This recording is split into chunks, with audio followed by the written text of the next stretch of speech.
இது வரைக்கும் கடலுக்கு போன யாரும் உசுரோட திரும்பி வந்தது இல்லையா? மீறி கடலுக்குள்ள போனா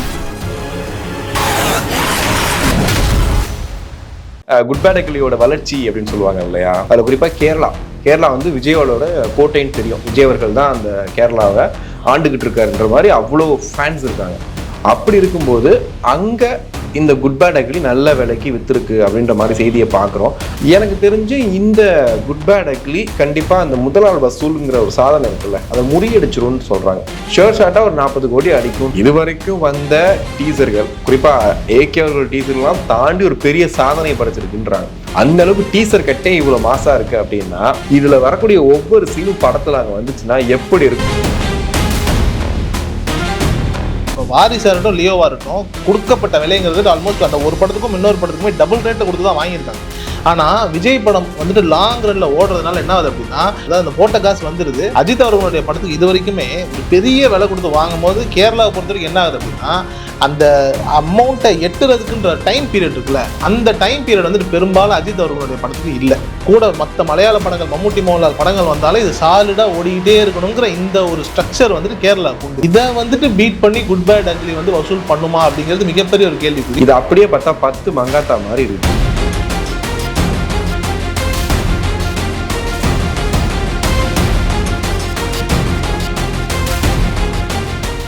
Again, Tamil has the highest viewership in India, USA, UK, Dubai, UAE, Saudi, Malaysia, Singapore, Norway, Sweden, Switzerland and Denmark. Join us and take your business to the world. இல்லைங்கய்யா, ஏகே ரசிகர்கள்லாம் அவங்க ரொம்ப தேடுறாங்களாமே, கேள்விப்பட்டேன். நானும் யார் தேடுறான்னு நானும் பார்த்து தரேன். நம்பர்ல வர கேட்டிருக்காங்க. எதுக்கு நம்பர் டைரக்டா பேசாம தேட்டருக்கே போயிடலாம். ஆக்சுவலி அன்னைக்கு பேசினதுல நாங்க வந்து தவறா வந்து பேசியிருந்தா வந்துட்டு பெருசா தவறா பேசிருக்கோம். இல்ல, தவறாலாம் பேசலாம். சரியா பேசணும், சரியான கருத்து தான் பேசணும். அது வந்துட்டு ரொம்ப கரெக்டா எடுத்துக்கூடிய ரசிகர்கள் கரெக்டா எடுத்துட்டு இருப்பாங்க. கண்டிப்பா எனக்கு வந்து என்னன்னா, குட் பேட் அக்லியோட வளர்ச்சி அப்படின்னு சொல்லுவாங்க இல்லையா? ஒரு படம் வருதுன்னா, படம் வர்றதுக்கு முன்னாடி ஒரு ப்ரமோஷன் இருக்கும். ஓகே, அந்த படம் வருதுப்பா, விடாமுயற்சியை பார்த்தோம், ஒரு மாதிரி இருந்துச்சு, ஓகே இதோட படம் வருதுன்னு. ஆனால் டீசரை பார்த்ததுக்கப்புறம் டோட்டலாக எல்லா டாக்கும் மாறுது. வாவ், என்னமோ ஒன்று பெருசாக இருக்குது அப்படின்னு. அது இல்லாமல் டீசருக்கு அந்த வரவேற்பை பார்க்கும்போது, இது வரைக்கும் வந்த டீசர்கள், குறிப்பாக ஏகே அவர்கள் டீசர்லாம் தாண்டி ஒரு பெரிய சாதனை படைச்சிருக்குன்றாங்க. அந்த அளவுக்கு டீசர் கட்டே இவ்வளோ மாசா இருக்குது அப்படின்னா, இதில் வரக்கூடிய ஒவ்வொரு சீனும் படத்தில் அங்கே வந்துச்சுன்னா எப்படி இருக்குன்னு இப்போ இமேஜினேஷன் பண்ண ஆரம்பிச்சாங்க ரசிகர்கள். அப்போ என்ன பண்ணுவாங்க, தியேட்டர் உரிமையாளர்களுக்கும் விநியோகஸ்தர்களுக்கும் ஒரு மைண்ட் செட் இருக்கும். என்னன்னா, ரொம்ப காலமாக பார்த்தீங்கன்னா ஒரு திருவிழா மாதிரி படம் இல்லை, ஒரு கொண்டாடுற படம் கண்டிப்பாக கிடையாது. விடாமுயற்சி அப்படி எதிர்பார்த்தோம், செலிப்ரேஷன் எல்லாம் இருந்துச்சு. ஆனால் அந்த ஒரு வாரம் செலிப்ரேஷன் மோடு இருக்கும்ல, இப்போ இந்த வாரிசு துணிவு வரும்போதெல்லாம் ஒரு வாரமும் செலிப்ரேஷனாக தான் இருந்துச்சு. அந்த படம் வருதுன்னா அந்த ஒரு வாரம் சூப்பராக இருக்குது. விசுவாசம்லாம் வரும்போதெல்லாம் பார்க்குறேன், பேட்ட விசுவாசம் ஆப்போசிட்ல இருக்கும் போதெல்லாம் அந்த வாரம் ஃபுல்லாகவே ஒரு ஃபயராக இருந்துச்சு. இன்னைக்கு என்ன இவ்வளோ அப்படி ஒரு மாதிரி கலெக்ஷன் ரிப்போர்ட்டே வேற லெவலில் போயிட்டு இருந்துச்சு. அந்த மாதிரி ஒரு படம் இல்லையே அப்படின்ற மாதிரி தான் இருந்துச்சு. இப்போ டிராகன்லாம் வந்து ஹிட்டு கொடுத்துட்டு 100 கோடி சம்பாதிச்சிருக்கு அப்படின்னா, தேட்டருக்கு போகிறாங்க, குடும்பமாக போய் பார்க்குறாங்க, சம்பாதிக்கிறாங்க, எல்லாம் ஓகே. ஆனால் எங்களுக்கு பிடிச்ச அந்த திருவிழா கோலமான ஒரு படம்ன்றது இருக்குங்களா, அது இல்லை அப்படின்ற மாதிரி சொல்லிட்டே இருந்தாங்க. அது எல்லா கனவையும் அப்படியே வந்துட்டு மொத்தமாக நம்ம வந்துட்டு ஸ்க்ரீனில் பார்க்குற மாதிரி தான் குட் பேட் அக்லி இருக்குன்ற மாதிரி நமக்கு அந்த டீசர் பார்க்கும்போது தெரியுது. அப்போ கண்டிப்பாக தேட்டர் உரிமையாளர்களுக்கும் விநியோகஸ்தர்களுக்கும் தெரிஞ்சிருக்கும்ல. இது வரைக்கும் அஜித்குமார் படம் வந்து இந்த அளவுக்கு குறிப்பிட்டு ஒரு சில மாநிலங்களில் பெருசாக வந்து விற்பனை ஆனதில்லை அப்படின்லாம் சொல்லுவாங்க. அதில் குறிப்பாக கேரளா வந்து விஜயோட கோட்டைன்னு தெரியும். விஜய் அவர்கள் தான் அந்த கேரளாவை ஆண்டுகிட்டு இருக்காருன்ற மாதிரி அவ்வளோ ஃபேன்ஸ் இருக்காங்க. அப்படி இருக்கும்போது அங்கே இந்த குட் பேட் அக்லி நல்ல விலைக்கு விற்றுருக்கு அப்படின்ற மாதிரி செய்தியை பார்க்குறோம்.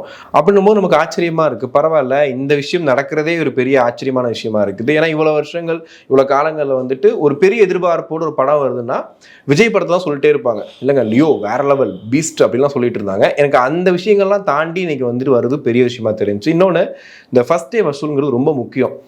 அதுவும் பெரிய ஹீரோ படம் தான், நம்ம கம்பேர் பண்ணுறது கூட வந்துட்டு இருக்காதுன்னும் போது அஜித் படத்தில் அந்த மாதிரி ஒரு ரெக்கார்ட் பிரேக் என்ன படம் பண்ணியிருக்கு அப்படின்ற மாதிரி நிறைய டாக் போயிட்டு இருக்கு. இது எதுவுமே வந்துட்டு அதிகாரப்பூர்வ தகவல் அப்படின்லாம் கிடையாது, ஓரளவுக்கு முன்ன பின்ன இருக்கலாம். பட் ஆனால் அதில் வந்து பீஸ்ட் தான் இருக்குன்னு சொல்கிறாங்க. எனக்கு தெரிஞ்சு இந்த குட் பேட் அக்லி கண்டிப்பாக அந்த முதலாள் வசூலுங்கிற ஒரு சாதனை இருக்குல்ல, அதை முறியடிச்சிரும்னு சொல்கிறாங்க. அதுக்கு 2 காரணங்கள். ஒன்று வந்து பார்த்தீங்கன்னா, தனியாக படம் வருது, இட்லி கடை கொஞ்சம் தள்ளி போகிறதா சொல்லிட்டாங்க, அதனால் இட்லி கடை வர்றது கிடையாது. ஸோ குட் பேட் அக்லி மட்டும் தனியாக வரப்போகுது, அது ஒரு காரணம். இன்னொன்று, ஸ்க்ரீன்ஸ் யோசிச்சு பாருங்கள். அஜித் படத்துக்கு நார்மலாகவே ஸ்க்ரீன்ஸ் எப்படி ஒதுக்குவாங்க, அதுவும் இல்லாமல் வாரிசு துணி வரும்போதே ஒன்றுக்கு ஒன்று சளைச்சது இல்லாமல் அவ்வளோ ஸ்க்ரீன்ஸ் ஒதுக்கி இருக்கும்போது தனியாக சோலோவாக வருது அப்படின்னா ஒரு மல்டிப்ளெக்ஸ் தேட்டரில் கிட்டத்தட்ட ஒரு 3 ஸ்க்ரீனாவது படம் கண்டிப்பாக இருக்கும். அப்புறமா அதுவும் ஒரு பெரிய ஒரு சர்க்கிளாக மாறுது. அப்போது டெஃபினட்டாக ஒரு ஃபர்ஸ்ட் டே ஷோ, அதுவும் இவ்வளோ எக்ஸ்பெக்டேஷனோட அஜித்குமாரை இப்படி தாங்க அங்கே ஸ்க்ரீனில் பார்க்கணும்னு ஆசைப்பட்ட ஏகே ரசிகர்கள் ஒரு பக்கம், இன்னொரு சைடு வந்துட்டு ஜென்ரல் ஆடியன்ஸ்க்கே பார்க்கும்போது அஜித் சார்கிட்ட என்னமோ இருக்குங்க, அது பழைய அஜித்குமார் ஒரு மாதிரி இருப்பாருங்க, தீனா படத்துலலாம் அப்படி இருப்பாருங்கன்னு சொன்னவங்களுக்கும் கண்டிப்பாக இந்த படத்தை பார்க்கணும்னு ஆசை வந்திருக்கும். ஏன்னா இந்த படத்தோட டாக்கு அப்புறமா அந்த டீசருக்கு அப்புறமா ஸோ இது ரெண்டும் சேரும்போது ஷேர் ஷாட்டாக ஒரு 40 கோடி அடிக்கும்ன்ற மாதிரி பேசிகிட்டு இருக்காங்க சினிமா விமர்சகர்கள். எனக்கு தெரிஞ்ச வரைக்கும் அதுக்கான வாய்ப்புகள் நிறைய இருக்கு. ஏன்னா இவ்வளோ விஷயங்கள் பண்றவங்க அதை பண்ணாம இருப்பாங்களா? கண்டிப்பா இருக்கு, நிச்சயமா. ஆனா வந்துட்டு இப்போ நீங்க கேரளா சொன்னீங்க இல்லையா, கேரளாவை பொறுத்த வரைக்கும் பெரிய அமௌண்ட் வாங்கி குறிப்பா விஜய் படங்கள் தான் பெரிய அமௌண்ட்டுக்கு போகும், அதுக்கப்புறம் ரஜினி படங்கள் போகணுங்களேன். இந்த 2 பேருனுடைய பிளஸ்ஸே என்ன அப்படின்னா லாங் ரன்ல படம் ஓடிக்கிட்டே இருக்கும். இப்போ வாரிசா இருக்கட்டும் லியோவா இருக்கட்டும் கொடுக்கப்பட்ட விலைங்கிறது ஆல்மோஸ்ட் அந்த ஒரு படத்துக்கும் இன்னொரு படத்துக்குமே டபுள் ரேட்ல கொடுத்து தான் வாங்கியிருக்காங்க. ஆனா விஜய் படம் வந்துட்டு லாங் ரன்ல ஓடுறதுனால என்ன ஆகுது அப்படின்னா டெஃபினட்டா பிரேக் ஈவன் ஆயிடுது. அதாவது அந்த போட்ட காசு வந்துருது, அந்த படம் பயங்கர பிளாக் பஸ்டர் ஆயிடுச்சுன்னா டபுள் மடங்கு வந்துருதுங்கிற இந்த ஒரு சூழல் வந்துட்டு இருக்கு. ஆனா அஜித் அவர்களுடைய படத்துக்கு இது வரைக்குமே ஒரு பெரிய விலை கொடுத்து வாங்கும் போது கேரளாவை பொறுத்த வரைக்கும் என்ன ஆகுது அப்படின்னா அந்த அமௌண்ட்டை எட்டுறதுக்குன்ற டைம் பீரியட் இருக்குல்ல, அந்த டைம் பீரியட் வந்துட்டு பெரும்பாலும் அஜித் அவர்களுடைய படத்துக்கு இல்லை. இதுதான் நிதர்சனமான உண்மை. ஏன்னா அஜித் அவர்களுக்கு பிரம்மாண்டமான ஓப்பனிங் உண்டு, டக்குன்னு படங்கள் வந்துட்டு பயங்கரமான பீக்ல வந்துட்டு அந்த ஓப்பனிங்கான வசூல் எல்லாம் நடக்கும், இதெல்லாம் இருக்கு. ஆனா கேரளாவுடைய ஸ்ட்ரக்சரே எப்படி இருக்கு அப்படின்னா இந்த 10 நாள்ல 5 நாள்ல வசூல் அப்படிங்கிறத வந்துட்டு அவங்க போட்ட காசை எடுத்துட முடியாது. அது ஓடணும், ஒரு 40-50 நாள் ஓடணும். கூட மற்ற மலையாள படங்கள் மம்முட்டி மோகன்லால் படங்கள் வந்தாலும் இது சாலிடா ஓடிக்கிட்டே இருக்கணுங்கிற இந்த ஒரு ஸ்ட்ரக்சர் வந்துட்டு கேரளாவுக்கு உண்டு. இதை வந்துட்டு பீட் பண்ணி குட் பேட் அக்லி வந்து வசூல் பண்ணுமா அப்படிங்கிறது மிகப்பெரிய ஒரு கேள்விக்குறி. ஆனா அப்படி பண்ணிடுச்சுன்னு வைங்களேன், அப்போ வந்துட்டு உண்மையிலேயே வந்து இந்த படம் வந்து ஏன் பண்ணாது? ஏன்னா இப்போ யோசிச்சு பாருங்களேன், விஜய் அவர்கள் வந்து இப்போ வந்துட்டு முழுக்க அரசியலுக்கு போயிட்டாரு, ஜனநாயகன் படம் மட்டும்தான் இருக்கு. அஜித் அவர்களுக்கு ஒரு கிரேஸ் இருந்துகிட்டே தான் இருக்கு, அது இல்லாம கிடையாது. ரொம்ப நாளாவே அஜித் மேல ஒரு கரிஸ்மா இருந்துகிட்டே தான் இருக்கு. அது மற்ற மாநிலங்கள்ல பெருசா வெளிப்படலை, பட் ஆனா இருந்துகிட்டே தான் இருக்கு.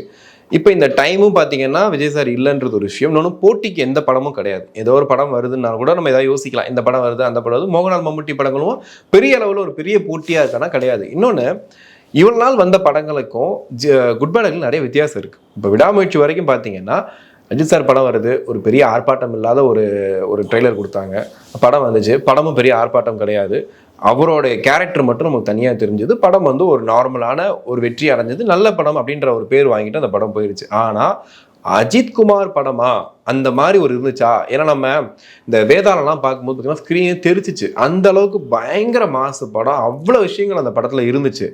ஆனாலும் அந்த படம் வந்து ஒரு வெற்றி அப்படின்ற ஒரு இடத்துக்கு தான் நின்று சொல்லி ஒரு பிளாக் பஸ்டர் படம் வேற லெவல். ஏன்னா இன்னும் அஜித் சார்கிட்ட இருக்கு, இன்னும் அவர்கிட்ட நோண்ட வேண்டிய விஷயங்கள் நிறைய இருக்கு. திரும்ப மங்காத்தாவை ஏன் சொல்றோம் அப்படின்னா, ஒரு ஸ்டைலிஷான ஒரு வில்லனிசம் பார்த்த ஒரு மங்காத்தா அந்த அஜித்குமார் எங்க நடிப்புலையும் சரி ஸ்டைலும் சரி எல்லா விஷயத்துலையும் அடிச்சுங்க அந்த மங்காத்தா அஜித் எங்கன்னு தான் பேசிட்டு இருந்தோம். இது அப்படியே பார்த்தா 10 மங்காத்தா மாதிரி இருக்குது. எனக்கு பொறுத்தவரைக்கும் குட் பேட் அக்லி பார்க்கும் அப்படி இருக்கு. ஸோ இந்த படம் அந்த சாதனை பண்ணுங்கிற ஒரு கான்ஃபிடன்ட் வந்து படத்தோட டீசர் பார்க்கும்போது நமக்கு தெரியுது. ஏன்னா இவ்வளோ நாள் வந்த படங்கள் கொடுத்த வெற்றி அந்த தோல்வி எல்லாமே பார்த்தீங்கன்னா ஒரு மாட்ரேட்டாக தான் இருந்துச்சு. பட் இது ஷுவர் ஷாட்டாக அடிக்கிறாங்க, ஒரு கான்ஃபிடண்டாக இறங்கியிருக்காங்க அப்படிங்கிற மாதிரி தான் இந்த படத்தை பார்க்கும்போது இருக்கு. நம்ம யோசிச்சிருப்போம்ல, விஜய் சார் இந்த மாதிரி பண்ணால் சூப்பராக இருக்கும், நிறைய எடிட்டில் கூட பார்த்துருப்பீங்க, இந்த மாதிரி பண்ணால் நல்லாயிருக்கும், அஜித் சார் இப்படி பண்ணால் நல்லாயிருக்கும், ரஜினி சார் இந்த கேரக்டர்ஸ் பண்ணால் சூப்பராக இருக்கும், கமல் சாருக்கு இது கரெக்டாக இருக்கும், சூர்யா சார் இந்த படம் பண்ணலாம், இந்த மாதிரிலாம் யோசிச்சிருப்போம்ல. இது அப்படியே ஒரு ஸ்க்ரீனில் பார்த்தா எப்படி இருக்கும் யோசிச்சு பாருங்க. சும்மாவே ஏகே ரசிகர்களுக்கு அவரை வந்து இந்த மாதிரி பார்க்கணும்னு ஒரு ஆசை இருந்துகிட்டே இருந்துச்சு, ரொம்ப நல்லா இருந்துச்சு. இப்படி பார்க்கணும்ப்பா அவரை, இந்த மாதிரி தான்ப்பா தலையை நடக்க விடணும், இந்த மாதிரி தான் பண்ணணும். ஏங்க பில்லா படத்தில் ஸ்டைலாக ஒரு வாக்குங்க, அந்த படத்தோட கதை அந்த விஷயங்கள்லாம் ஒரு பக்கம் விட்டுருங்க, அந்த வாக்கு அதை தாண்டி ஃப்ளாஷ்பேக் முடிச்சதுக்கப்புறம் இன்னொரு அஜித்தை காட்டும் போது அந்த சுட்டித்தனத்தெல்லாம் பார்த்தீங்கன்னா டோட்டலாக மறந்துடுவோம் நம்ம. ஏன்னா இவ்வளோ ஸ்டைலாக வாக் பண்ணி ஒரு அமைதியாக ஒரு காம் கேரக்டர் பண்ணவர் தான் அந்த அஜித் குமாரான் இருக்கும். அப்படியே அந்த பாட்டுக்கு ஆடுறது என்ன, அந்த ஸ்டெப் என்ன, ஆளோட அந்த ஹேண்ட்ஸமான லுக் என்ன, அப்படியே வேற மாதிரி இருப்பார் அதில். ஸோ இந்த மாதிரி தான் அஜித் சார் நம்ம பார்க்கணும்னு ஆசைப்படுறோம், இந்த மாதிரி கமர்ஷியலாக பார்க்கணும்னு ஆசைப்படுறோம். இதில் இத்தனை கெட்டப், இத்தனை விஷயம், அதில் வேற இவரோட ஆதிக் ரவிச்சந்திரனோட அந்த டேஸ்ட் வேற. ஸோ எல்லாம் கலந்து கட்டி அடிக்கும் போது எனக்கு தெரிஞ்சு நிறைய சாதனைகளை பண்ண வாய்ப்பு இருக்கு. எங்க சாதனை பண்ணணுங்க, ஏன்னா இருக்கிற இண்டஸ்ட்ரியோட நிலைமை அப்படி இல்ல இருக்கு. உண்மைதான். ஆனா நீங்க சொல்றீங்க பாத்தீங்களா, எனக்கு இதுதான் ரொம்ப பயமாவும் கலக்கமாவும் இருக்கு. ஏன்னா இப்ப விஜய் பயம் வந்துடணும், கலக்கம் வந்துடணும்ல, பயம் வந்துடணும் உங்களுக்கு. இல்ல ஏன் நான் சொல்றேன்னா, விஜயும் முருகதாசும் முதல்ல வந்து துப்பாக்கியில இணையும் போது விஜய் கொடுக்குற ஸ்டேட்மெண்ட்டே தான், எந்த எதிர்பார்ப்பும் இல்லாம வாங்க, உங்களுக்கு படம் பிடிக்கும், பட் ரொம்ப போட்டு எக்ஸ்பெக்ட் பண்ணிக்காதீங்க. ஏன்னா எக்ஸ்பெக்டேஷனை கம்மி பண்ணி வச்சுட்டே இருந்தாங்க. இன்னைக்கும் துப்பாக்கியை பத்தி நம்ம பேசுறதுக்கு காரணம் அந்த மைண்ட் செட்டை உருவாக்குன அந்த டீம் தான். இதே அது ஒரு புதிய முயற்சிங்க. துப்பாக்கி வந்து ஒரு எனக்கு புதிய முயற்சி. இப்போ அப்படியே வந்துட்டு புலிக்கு வாங்கலாம். புலிங்கிறது வந்துட்டு புலியை வந்துட்டு இவங்க ப்ரொமோட் பண்ண விதங்கிறது என்ன அப்படின்னா, பயங்கரமான பாகுபலி ரேஞ்சுக்கு ப்ரொமோட் பண்ணும்போது அது குழந்தைகளுக்கான படம். தப்பா ப்ரொமோட் பண்ணும்போது என்ன ஆகுது அப்படின்னா, இப்போ அதாவது இது வரைக்கும் நான் என்ன சொல்றேன்னா, விஜயினுடைய எக்ஸ்பெக்டேஷன்ஸ்னு ஒன்று இருக்குல்ல, இந்த மாதிரி எக்ஸ்பெக்ட் பண்ண எந்த படமும் ஓடினதே கிடையாது, லியோ உட்பட. லியோவே வந்துட்டு பயங்கரமான ஹிட், சூப்பராக இருக்குன்னா கூட பயங்கரமான கலவையான விமர்சனம் தான் பெற்றுச்சு. அப்படியே அஜித்துக்கு வந்தீங்கன்னா கூட மங்காத்தாலேருந்து எல்லா படமுமே வர்றதுக்கு முன்னாடி பெரிய ஒரு எதிர்பார்ப்பு இல்லாத படங்கள் தான் இதெல்லாம். ஓகே, 2 பேரும் சேர்றாங்க, ஏதோ ஒன்று பண்ண போறாங்க. ஏன்னா மங்காத்தான்ற ஒரு படம் வரும்போது இதுக்கு முன்னாடி என்ன பண்ணாரு, கோவா அந்த மாதிரியான படங்கள்லாம் வருது, சென்னை 28 என்னமோ ஒன்று பண்ண போறாங்க. இந்த ஒரு பிம்பம் தான் இருந்ததே தவிர்த்து ஒரு மாஸ் கொடுக்க போறாருங்க மாதிரியான ஒரு ஃபீலே இல்லை. ஸோ அதனால படம் பயங்கரமா கலெக்ட் பண்ணுச்சு. அப்படியே ரிவர்ஸா எங்க என்ன நடக்குது அப்படின்னா, இந்த படம் வந்துட்டு பட்டி தொட்டி எங்கும் கலகலக்க போகுதுன்னு சொல்லி ஒரு இமேஜை கொடுத்துக்கிட்டே இருக்காங்க இல்லையா. பெரும்பாலும் அது வந்துட்டு இந்த மாதிரியான படங்களுக்கு ஒரு பின்னடைவா வரதுக்கான வாய்ப்பு இருக்கு. நீங்க சொன்னீங்களா நிறைய கெட்டப் இருக்குன்னு. இப்ப ராஜபாட்டின்னு ஒரு படம் வந்துச்சு. ஏங்க ராஜபாட்டை இல்ல யோசிச்சு பாருங்க, அதுலயே வந்துட்டு சுசீந்திரன் சாரே சொல்லியிருக்காருங்க, ராஜபாட்டை ஒரு படம் பண்ணிட்டு இருக்கும் போது ஒரு படம் தோல்வின்னு எனக்கு தெரிஞ்சு பண்ண படம் ராஜபாட்டை. இல்ல அது எல்லா இயக்குநர்களுக்கும் தெரிஞ்சிடுவாங்க. இப்ப யோசிச்சு பாருங்களேன், இப்போ யோசிச்சு பாருங்க, அந்த படத்துல வந்துட்டு ஏகப்பட்ட கெட்டப்ஸ், ஆனா எல்லா கெட்டப்பும் ஒரே பாட்டுல வந்துச்சு. இப்போ இதுலயும் நிறைய கெட்டப் வருது. யோசிச்சு பாருங்க, இது எல்லாத்தையும் வந்துட்டு ஃபேன் பாய் சம்பவமான ஒரு பாட்டு பண்றேன், அந்த பாட்டுக்குள்ள இந்த கெட்டப்லாம் கொண்டு வரன்ற மாதிரி ஏதாவது இருந்துச்சுன்னா ஃபேன்ஸ் என்ன ஆகுவாங்க. படம் வரப்போகுது, ஏப்ரல் 10 படம் ரிலீஸ் ஆக போது, டீசர் மட்டும் தான் வந்திருக்கு. இப்போ நானே என்ன டீசரை வச்சு சொல்றது எனக்கே ஒரு மாதிரி கூச்சமா இருக்கு. டீசர் வச்சே பேசுற மாதிரி எனக்கே கூச்சமா இருக்கு. ஆனா அந்த ஒரு டீசரை பார்த்துட்டு இது ராஜபாட்டெல்லாம் கம்பேர் பண்ணாதீங்க. ஏங்க அது நான் ராஜபாட்டையோட கம்பேர் பண்ணல, இவ்வளோ கெட்டப்ஸ் இருக்குல்ல, அந்த எல்லா கெட்டப்பும் ஒரே பாடல்கள்ல வர மாதிரி இருந்தா எப்படி இருக்கும். ஏன் தசாவதாரம் வந்துச்சுல, தசாவதாரத்துல வந்துட்டு இத்தனை கெட்டப் வந்துச்சுல, அதை வச்சு ஒரு ஸ்கிரீன் பிளே பண்ணாங்க. தசாவதாரத்துல அத்தனை கேரக்டர் இருக்குன்னு முன்கூட்டியே சொன்னாங்கல்ல, இங்க அப்படி எதுவும் சொல்லலையே, அதுக்காக அதாங்க சர்ப்ரைஸ். அதான் உங்களுக்கு எப்படின்னா, ஆதிக் ரவிச்சந்திரன் மார்க் ஆண்டனியோட ட்ரெய்லர் பார்த்தோம், எப்படி இருந்துச்சு நீங்களே சொல்லுங்க. ஒரு மாதிரி கேங்ஸ்டர் மூவி, ஃபேமிலியெல்லாம் பார்க்க மாட்டாங்க. இந்த படம் வந்துட்டு ஒரு நார்மல் படம், ஒரு வெற்றி, அவ்வளோதான், அப்படிதான் இருக்கும். அது இல்லாமல் விஷால் அவர்களுடைய படம் லைனப்லாம் பார்த்தீங்கன்னா கிட்டத்தட்ட அப்படிதான் இருந்துச்சு. லத்திக்கெல்லாம் முன்னாடிலாம் அப்படிதான் இருந்துச்சு.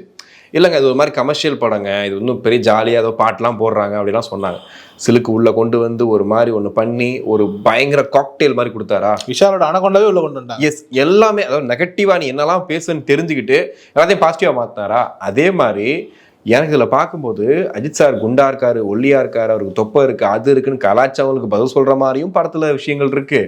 இன்னொன்னு, அஜித் சார் இவ்வளவுதாங்க இந்த பவுண்டரிக்குள்ள தாங்க ஒர்க் பண்ணுவாரு, பவுண்டரி தாங்க அவரோட இது, அதுக்குள்ள வெளியே வர மாட்டேன்னு சொன்னாங்க. அதையும் தாண்டி மனுஷன் சில விஷயங்கள் பண்ணிட்டு இருக்காரு. அதாவது இந்த கெட்ட வார்த்தை பேசு எல்லாத்தையும் நான் சொல்றேன், குட்டா இருக்குது, பேடா இருக்குது, விஷயங்கள் எல்லாம் எல்லாமே கலந்து கட்டின மாதிரி இருக்கு. ஆனால் உங்களை மாதிரி ஆளுங்க என்ன பண்ணுறீங்க, இது எனக்கு பயமாக இருக்குது. உங்களுக்கு பயப்பட வேண்டிய அவசியம், நீங்கள் பயப்படவே வேண்டாம். ஏக்க ரசிகர்கள் இருக்காங்க, தமிழ் சினிமா ரசிகர்கள் இருக்காங்க. ஏப்ரல் 10 படம் பார்த்ததுக்கப்புறம் தெரிய போகுது. அதாவது ஒரு படம் நல்லா வரணும், நல்லபடியாக ஜெயிக்கணும். ஏன்னா இண்டஸ்ட்ரி என்ன மாதிரி இருக்குன்னு ப்ரொடியூசர்ஸ் புலம்புறதை பார்க்கும்போது தெரியுது. இல்லைங்க நீங்கள் நினைக்கிற மாதிரி பெரிய லெவலில் இண்டஸ்ட்ரி போகல. ஏன்னா கேரளாவில் இண்டஸ்ட்ரி என்னாச்சுன்னு உங்களுக்கு தெரியும். அவங்களே இது அறிவிக்க போகிறாங்களாமே, ஸ்ட்ரைக் அறிவிக்க போகிறாங்களாமே. கிட்டத்தட்ட தமிழ் சினிமா நிலமை அப்படி தான் இருக்குது அப்படின்னு சொல்கிறாங்க. ஏன்னா தேட்டருக்கு படம் பார்க்குறதே ரொம்ப கம்மியாயிட்டு இருக்கு.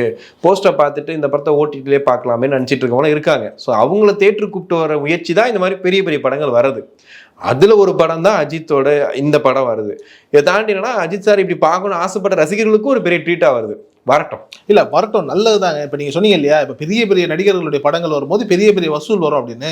அந்த பெரிய பெரிய வசூல் வரும்போது டிஸ்ட்ரிபியூட்டர்ஸுக்கு விற்கக்கூடிய விலையும் கம்மியாக இருந்ததுனா தானே அவங்களும் நல்லா சம்பாதிப்பாங்க. இப்போ விலை அதிகமாக கேரளாவில் 20 கோடி கத்தி விஜய் மாதிரி பேசுறீங்க. இல்ல யதார்த்தம் தானங்க. இப்போ இப்போ விடாமுயற்சியே வாங்கியிருப்பாங்க, அதே டிஸ்ட்ரிபியூட்டர் அடுத்து குட் பை டக்லி வாங்குவாரு. விடாமுயற்சியில் எங்கேயாவது கொஞ்சம் செட்பேக் ஏற்பட்டிருக்கும். அங்கதான் ட்விஸ்ட். இப்போ விடாமுயற்சி வாங்கும் போது கூட ஒரு தயக்கம் இருந்துச்சு, என்னடா இது ஏதோ படத்தோட காப்பிலாம் சொல்றாங்க அப்படி இப்படின்னு ஓடிட்டு இருந்துச்சு.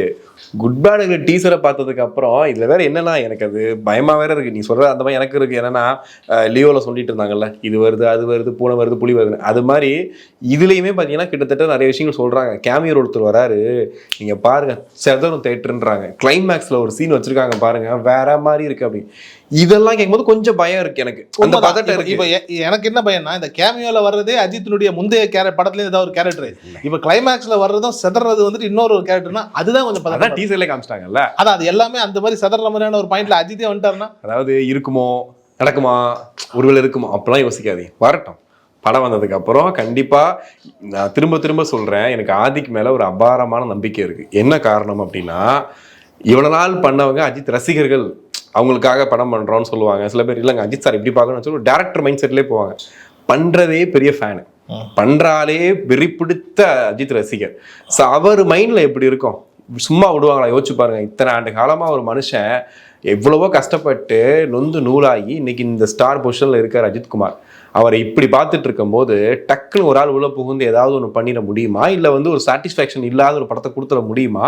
ஆதிக்கு ஒத்துக்குவாரா? ஃபர்ஸ்ட் அவர் ஒத்துக்க மாட்டாரு கண்டிப்பா. எனக்கு சத்தியமா என்னால் முடியலைங்க. ஏன்னா எனக்கு என்ன தோணுதுன்னா, ஏகே ஃபேன் அந்த மாதிரி விஷயங்கள்லாம் நான் வரவே இல்லை. அதுக்குள்ள நான் வந்து எனக்கு இப்போ பிடிச்சிருக்கு படம் அப்படிலாம் கிடையாது.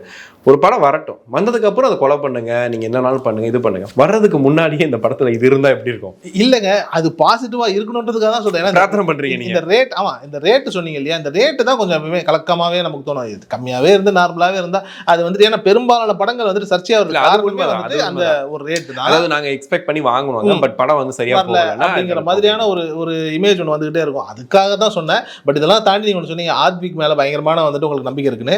எனக்கும் அஜித் அவர்கள் மேல மிகப்பெரிய நம்பிக்கை உண்டு. எனக்கு புரியல, இல்ல ஆதிக் அஜித் சேர்ந்துதாங்க அந்த படம். அதான் ஏகே மேல எவ்வளவு நம்பிக்கை இருக்கோ அதே அளவுக்கு ஆதிக் மேல இருக்கு. இன்னொன்னு என்னன்னா, இந்த கூட்டணி வந்து ஒரு எப்படி சொல்றது, நார்மலா அமைஞ்ச கூட்டணி கிடையாது. ஏன்னா ஆதிக் அவர்கள் அவருக்காக, ஆமா, ஏன்னா அவருக்காக போஸ்டர் ஒட்டி அவருக்காக பாலாபிஷேகம் பண்ண ஒரு ரசிகர்.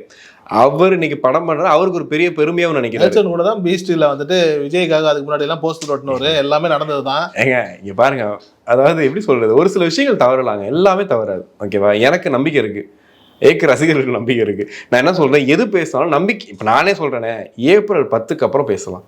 அதுக்கப்புறம் என்ன ஆகுது அப்படிங்கிறத கடவுள் முடிவு பண்ணிப்பாரு. சரியா? கூட இருக்கணும் நல்லா பார்த்துக்கிட்டா மேல நல்லா பார்த்துப்பான்னு. அதே மாதிரி அஜித் எப்பவுமே கூட இருக்கணும் நல்லா பார்த்துப்பாரு. கூட ஆதிக்கும் நல்லா பார்த்துட்டு தான் இருந்திருக்காரு, எல்லாம் நல்லா தான் வச்சிருக்காரு. சரியா? அதனால மேல இருக்கணும் பார்த்துப்போம். நிச்சயமா. ஆனா வந்துட்டு பீஸ்ட் நான் அதனால சொல்லல, உண்மையிலே பீஸ்ட் எனக்கு பிடிச்சதா இருந்துச்சு. பீஸ்ட் பிடிக்காமலாம் இல்ல, பட் இதெல்லாம் தாண்டி நான் சொல்றேன், ஆள் தெரியுது ப்ரோ. இல்ல இதெல்லாம் தாண்டி நான் சொல்றேன், அஜித் அவர்கள் மேல மிகப்பெரிய ஒரு நம்பிக்கை இருக்கு. பாப்போம்.